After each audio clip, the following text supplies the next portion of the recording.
diyan da ka zo gurin Allah tabaraka wa ta'ala ba za ka samu yardan Allah ba sai annabi ya yarda da kai. Diyan da ka ce za ka bi Allah, Allah ba zai karbi biyayyanka ba sai ka bi manzan Allah. Diyan da ka ce kana son Allah, Allah ba zai karbi soyayyanka ba sai ka so manzan Allah. To haka nan yake. Duk yanda kake da awan shari'a, in dai annabi Muhammadu bai recognizing ya san da kai ba, wallahi tallahi baka shiryu ba. Don haka annabi Muhammadu ka san da mu, ya annabi Muhammadu ka san da mu, ya annabi Muhammadu ka san da mu. Duk wanda baka san da shi ba to ba zai kai labari ba. Duk wanda baka san da shi ba Allah ba zai yarda da shi ba. Biyayyanka shine biyayya ma Allah. Man yudi'ir rasul faqad ata Allah. Yardanka shine yardan Allah. Wallahu wa rasuluhu ahaqqu an yurduhu. Soyayyanka shine soyayyan Allah. قل إن كنتم تحبون الله فاتبعوني يحببكم الله وإن تطيعوه تهتدوا.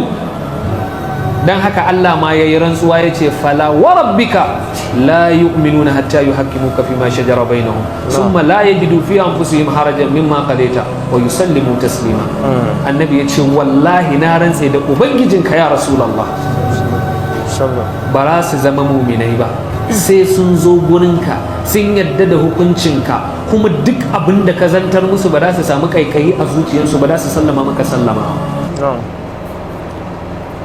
Don haka Allah Ubangiji da ya halicci shirya sai ya halicci bata, shi ya halicci bata, shi ya halicci shirya, sai ya turo wa mutum annabawa su kira shi zuwa ga shirya.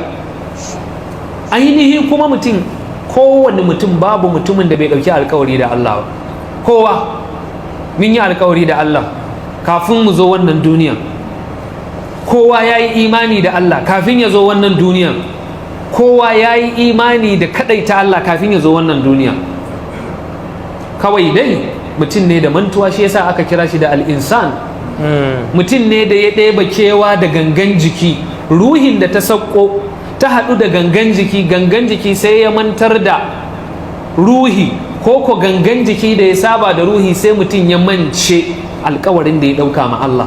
Kamar dai yadda baka iya tuna abin da kai a cikin mahaifiyanka, baka iya tuna lokacin da kake yaro, to haka kamance da abin da ka ɗauki alkawari ma Allah. Amma da ka zama mumini, ka zama mumini na gaskiya, ka zama tsayayye akan shari'an Allah, Allah zai tunatar da kai har zaman da kai a alamul malakuti kafin ka zo wannan duniya.